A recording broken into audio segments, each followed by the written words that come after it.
जीवमजीवमदव्यम् जिणवरवसहीन जीर्णनिदिष्टं देविन्दविन्दवन्दं वन्दे तं सर्वदा शिरसा। बोलिए श्री खजानाथ संभवनाथ भगवान की जय। आचार्य श्री नेमिचंद्र सिद्धांति देव की जय।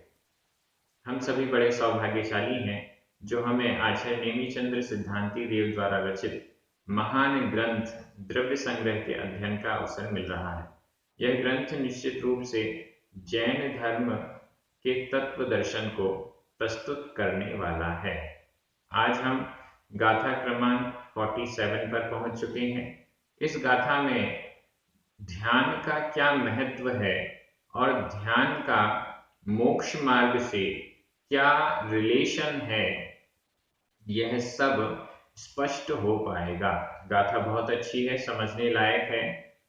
इस दृष्टि से आप सभी निश्चित रूप से बहुत एकाग्रता पूर्वक अध्ययन करेंगे, ऐसा मैं मानता हूं। चलिए प्रारंभ करते हैं। गाथा क्रमांक 47 उच्चारण।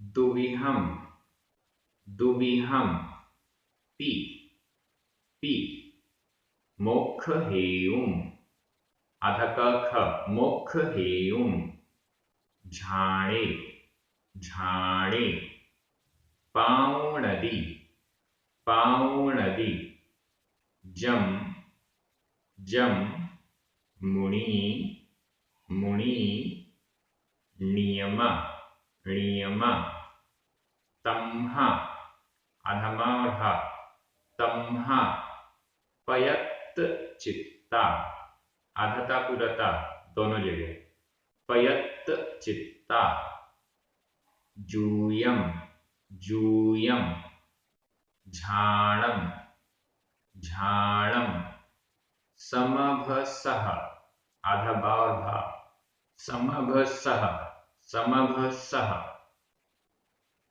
दुविहंपि मोक्ष हेयुम दुविहंपि मोक्ष हेयुम झाणे पाउणदिजं मुनिर्नियमा झाणे पाउणदिजं मुनिर्नियमा तम्हापयत् चित्ता तम्हापयत् चित्ता जूयं झाणं समभसः जूयं झाणं समभसः।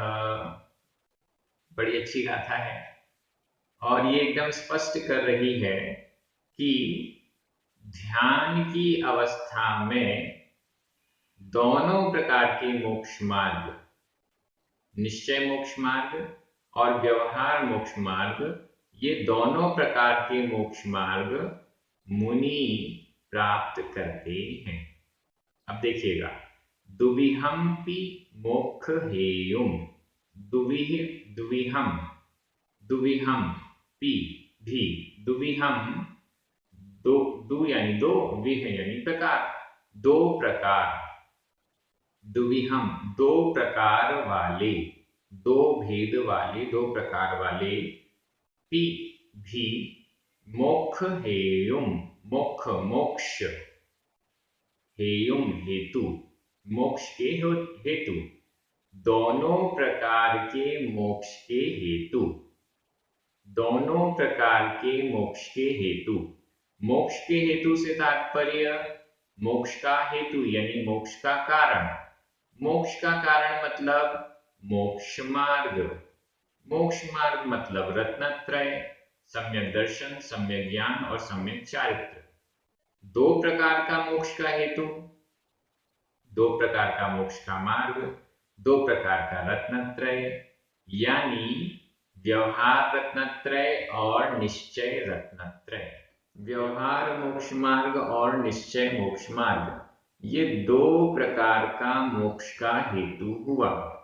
व्यवहार मोक्ष मार्ग को भेद रत्नत्रय, व्यवहार रत्नत्रय को भेद रत्नत्रय भी कहते हैं और निश्चय रत्नत्रय को अभेद रत्नत्रय भी कहते हैं। सारी दृष्टियां लगा लीजिए, ये दो प्रकार का मोक्ष का हेतु है, मोक्ष का कारण है। व्यवहार मोक्ष मार्ग परंपरा से मोक्ष का कारण है। निश्चय मोक्ष मार्ग साक्षात मोक्ष का कारण है। इस दृष्टि से दोनों को मोक्ष का हेतु कहा गया है। व्यवहार मोक्ष मार्ग को प्राप्त करके ही निश्चय मोक्ष मार्ग को प्राप्त किया जाता है। इन दोनों में कारण और कार्य का संबंध है।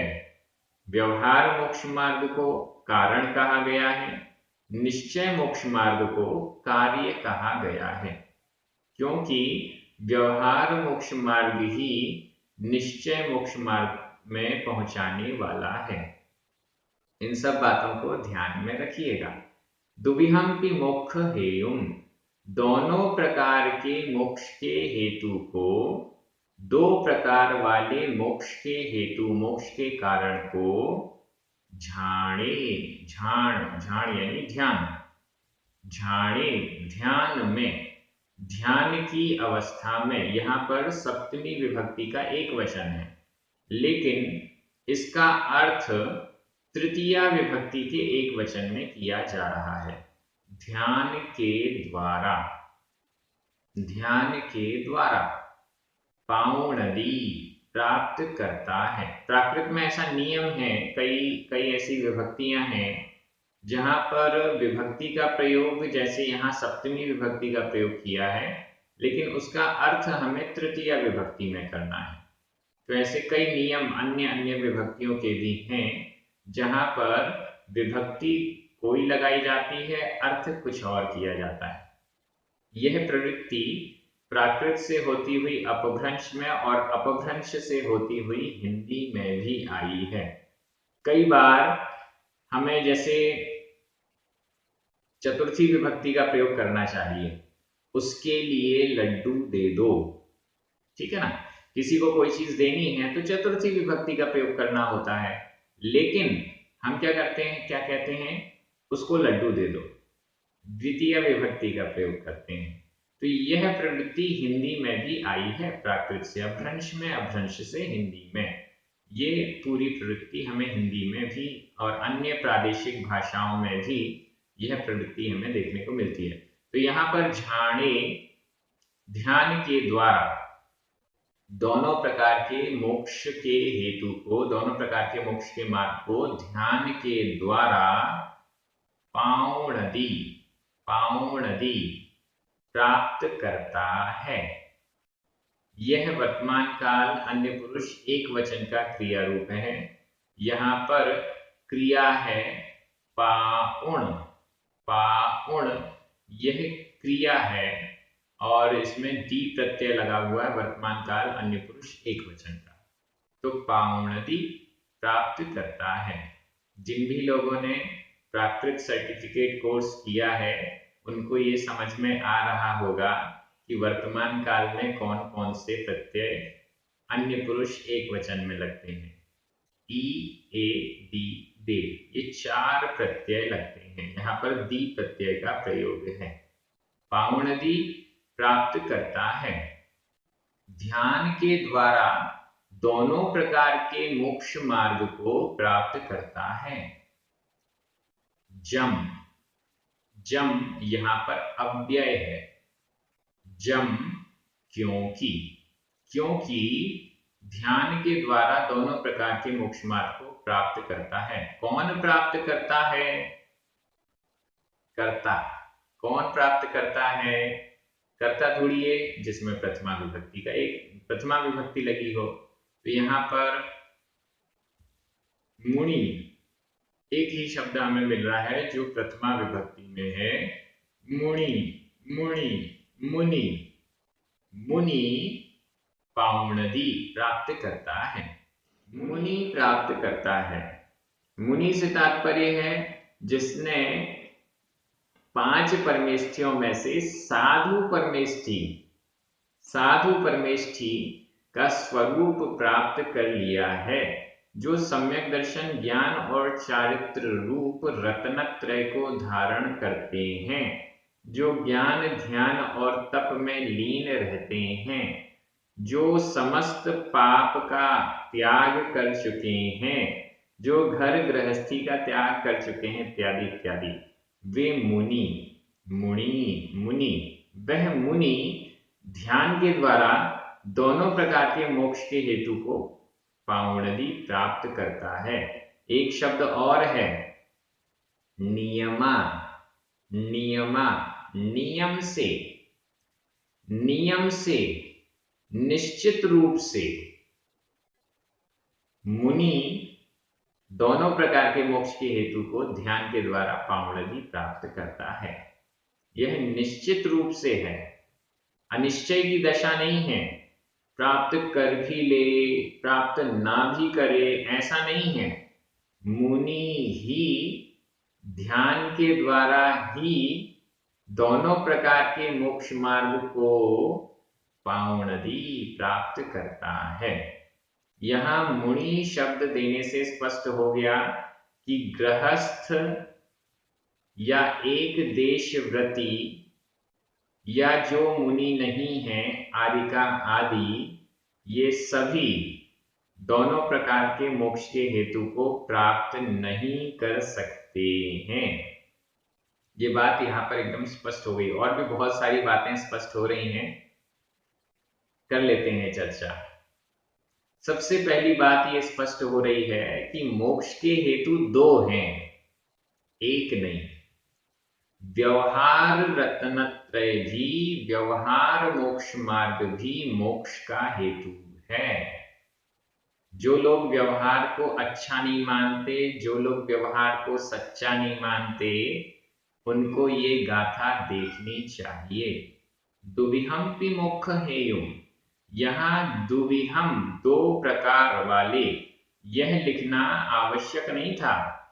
अगर व्यवहार को सच्चा नहीं कहना था, व्यवहार को ग्रहण करने योग्य नहीं मानना था, तो यहाँ पर ये नहीं कहने की जरूरत थी कि दो प्रकार का मोक्ष का हेतु है।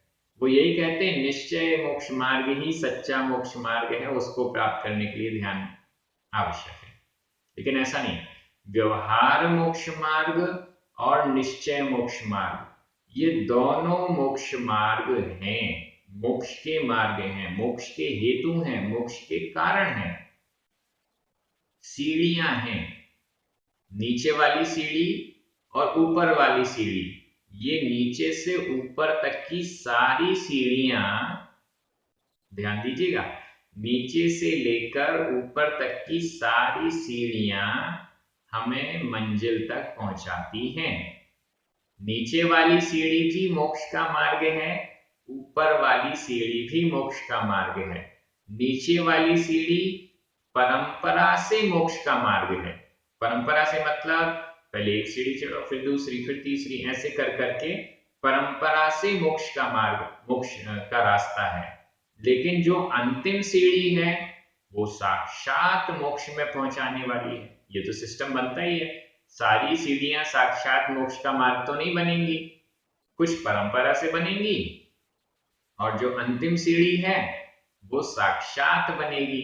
तो ऐसे ही व्यवहार मोक्ष मार्ग और निश्चय मोक्ष मार्ग, व्यवहार मोक्ष मार्ग तो परंपरा से मोक्ष का कारण है, और निश्चय मोक्ष मार्ग साक्षात मोक्ष का कारण है, मोक्ष का हेतु है, मोक्ष मार्ग।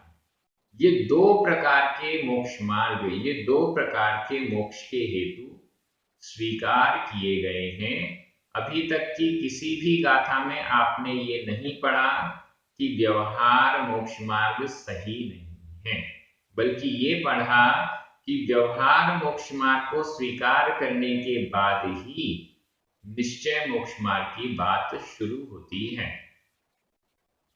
कोई व्यवहार सम्यक चारित्र को धारण न करे और कहने लग जाए कि मैं तो निश्चय सम्यक दृष्टि हूं, तो मान लीजिएगा कि यह व्यक्ति झूठ बोल रहा है। क्यों? क्योंकि निश्चय सम्यक दर्शन, निश्चय सम्यक ज्ञान और निश्चय सम्यक चारित्र ये तब ही प्रकट हो सकता है जब व्यवहार सम्यक दर्शन, व्यवहार सम्यक ज्ञान के साथ साथ व्यवहार सम्यक चारित्र को भी धारण किया जाए। जो व्यवहार सम्यक चारित्र को धारण ना करें, मुनि नहीं बने, वह निश्चय सम्यक दर्शन का अधिकारी नहीं है। निश्चय सम्यक दर्शन उसको हो नहीं सकता, निश्चय सम्यक ज्ञान या निश्चय सम्यक चारित्र्य हो नहीं सकता, यह स्पष्ट है। चौथे गुण स्थान में व्यवहार सम्यक दर्शन होता है, निश्चय सम्यक दर्शन नहीं। पांचवें गुण स्थान में भी निश्चय सम्यक दर्शन नहीं। छठवें सातवें गुण स्थान में जब मुनि महाराज ध्यान की अवस्था में लीन हो जाते हैं, शुद्धोपयोग में लीन हो जाते हैं, तब उनके निश्चय सम्यक दर्शन की अवस्था प्रकट होती है। ऐसा समझना चाहिए, यहां भी यही लिखा है, ध्यान के द्वारा वो दोनों को प्राप्त करते हैं। ध्यान की अवस्था में देखिए, व्यवहार रत्नत्रय, व्यवहार मोक्ष मार्ग तो वो पहले से प्राप्त कर चुके, इसके बाद वो ध्यान कर रहे हैं, और उस ध्यान के द्वारा वो व्यवहार रत्नत्रय को तो मेंटेन किए हुए हैं और निश्चय रत्नत्रय को भी प्राप्त कर रहे हैं। प्रश्न ये उठता है कि जब उन्होंने निश्चय रत्नत्रय को प्राप्त किया तो व्यवहार रत्नत्रय छूट गया क्या, या व्यवहार रत्नत्रय अब है नहीं, क्या अवस्था है? तो यहाँ पर ये स्पष्ट किया जा रहा है, ध्यान के द्वारा व्यवहार रत्नत्रय का भी पालन माना जा रहा है और निश्चय रत्नत्रय प्रकट हो रहा है। आचार्य कुंद स्वामी ने कई बार अपने ग्रंथों में ये स्पष्ट किया, अगर मुनि महाराज ध्यान में लीन हैं तो यही उनकी सामायिक है, यही उनका प्रतिक्रमण है, यही आलोचना है, यही स्वाध्याय है, यही 28 मूल गुण हैं। अब सामायिक का टाइम हो गया, ध्यान छोड़ो सामायिक में लगो। अब प्रतिक्रमण का टाइम हो गया, ध्यान छोड़ो प्रतिक्रमण में लगो। तो आचार्य कुंद स्वामी कहते हैं ऐसा नहीं, ध्यान की अवस्था में लीन है तो यही प्रतिक्रमण, यही सामायिक, यही आपके 28 मूल गुण, यही आपके षट आवश्यक, सब कुछ ये ही है। इसलिए यहां पर कहा गया कि ध्यान के द्वारा दोनों प्रकार के मोक्ष के हेतु को प्राप्त करता है। ये रहस्य आपको अब क्लियर हो गया होगा। व्यवहार रत्नत्रय ध्यान के बिना प्राप्त कर लिया था, लेकिन यहां ध्यान के द्वारा क्यों कह रहे हैं? क्योंकि ध्यान के द्वारा भी वह व्यवहार रत्नत्रय मेंटेन रहता है, उसमें दोष नहीं लगता, बल्कि वो बना रहता है, अपनी उच्च सीमा, उच्च स्तर को प्राप्त करता है। तो इस दृष्टि से ध्यान के द्वारा मुनि नियम से शब्द देना पड़ रहा है, मतलब निश्चित रूप से अगर कोई छठवें सातवें गुण स्थान वाले मुनिराज हैं, सच्चे मुनि हैं, ध्यान अवस्था में लीन हो रहे हैं, तो नियम से वो निश्चय रत्नत्रय को भी प्राप्त करेंगे। व्यवहार रत्नत्रय तो उनका है ही। हालांकि अगर इतनी विशुद्धि ना बने, ध्यान सही तरीके से हो जाता है तो दोनों मोक्ष मार्ग बन जाएंगे। ध्यान की प्रैक्टिस करनी पड़ेगी, ध्यान सही स्तर पर जब आ जाएगा तो नियम से वो दोनों प्रकट होंगे। ऐसा यहाँ पर इस गाथा के द्वारा कह रहे हैं। पावनदी प्राप्त करता है, मुनि व्यवहार और निश्चय मोक्ष मार्ग को, मोक्ष के हेतु को प्राप्त करता है। मुनि शब्द यहाँ पर दे दिया। कई इतने बड़े बड़े विद्वान हैं जिन्होंने मुनि शब्द को चेंज करके गुणी कर दिया। कई ऐसे भी लोग हैं जो मुनियों को मानते नहीं, कई ऐसे भी लोग हैं जो कहते हैं कि इस पंचम काल में वर्तमान में सच्चे मुनि होते नहीं। तो उन्होंने क्या किया, द्रव्य संग्रह की इस गाथा में मुनि शब्द को हटाकर गुणी कर दिया, मुनि की जगह गुणी कर दिया। अब गुणी कहने से कोई भी ऐसा कर सकता है, कोई भी गृहस्थ भी हो, कैसा भी हो, वो सब इसको कर सकते हैं, ध्यान को कर सकते हैं। ये सिद्ध करने के लिए उन्होंने शब्द चेंज कर दिए। ये सबसे बड़ा अपराध है। शास्त्रों में जो आचार्यों ने लिखा है उनकी वाणी को इधर उधर कर देना, उसका गलत अर्थ निकालना, उसका गलत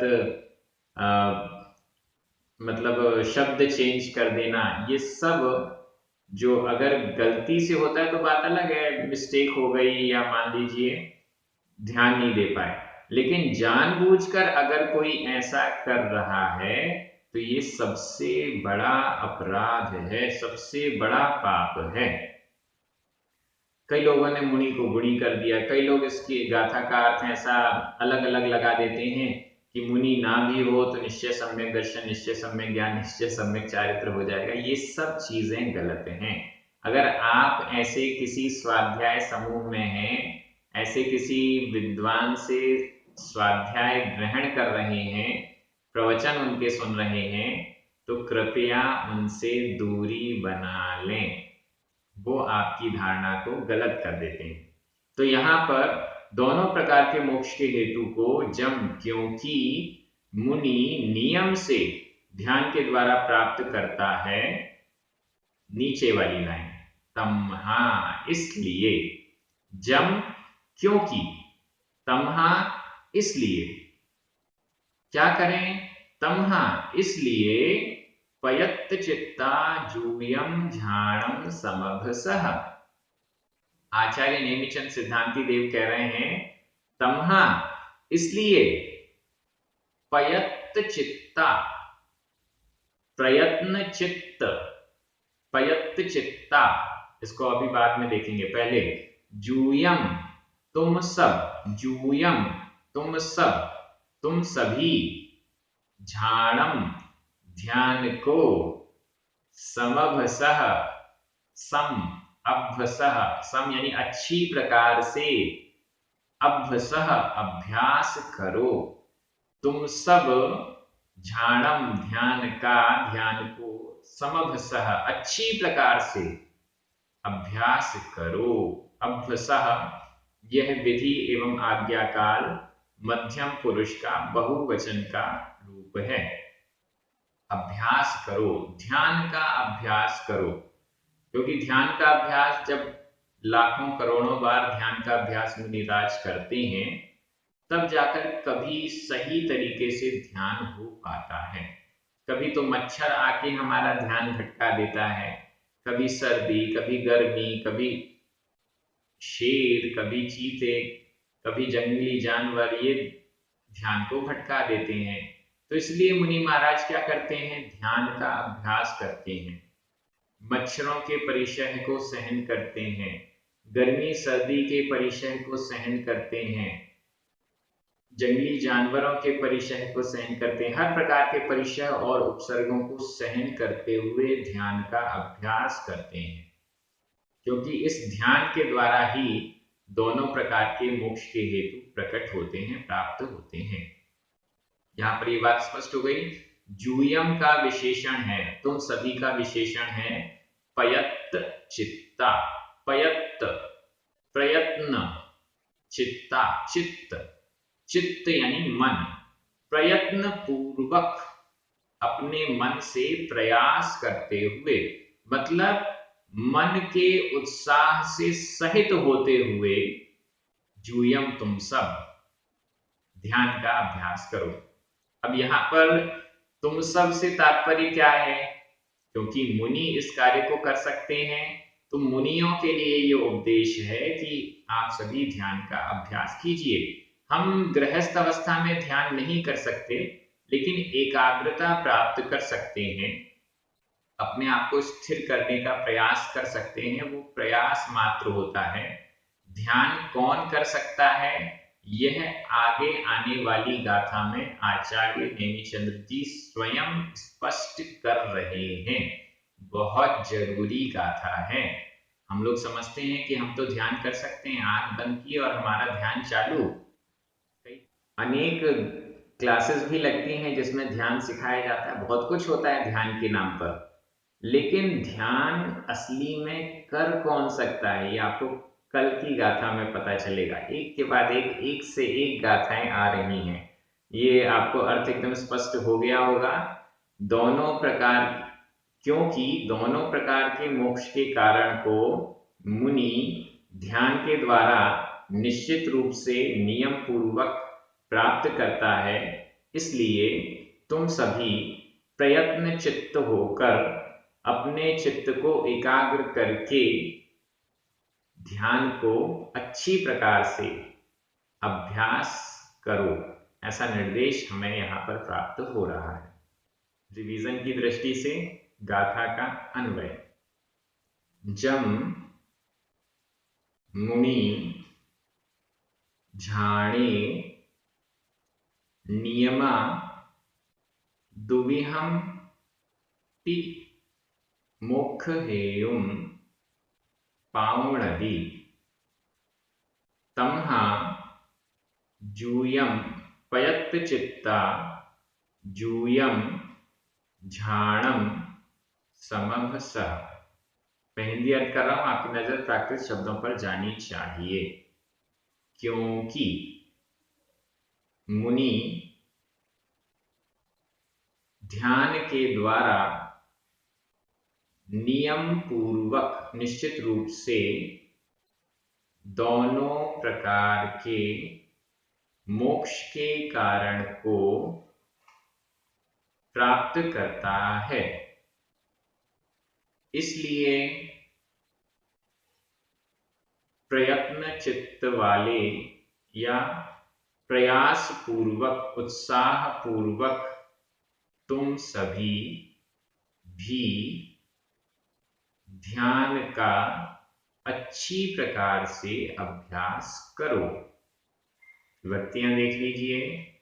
दुविहम मोक्ष हेयुम झाड़म नीचे, ये सभी द्वितीय विभक्ति का एक वचन है।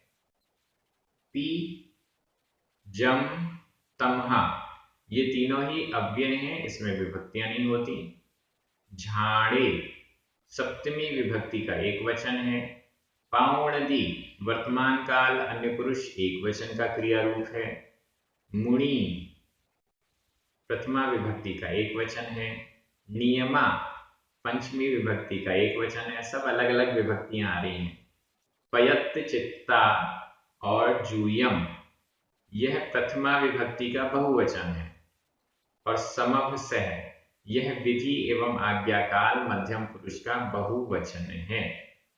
इस प्रकार से यहाँ व्याकरण भी हमने देख लिया और आप सभी बहुत अच्छे से अध्ययन कर रहे हैं, एक दूसरे को प्राकृत भाषा की दृष्टि से ग्रंथों के स्वाध्याय की प्रेरणा प्रदान कर रहे हैं। यह बहुत अच्छी बात है। सभी को बहुत बहुत धन्यवाद।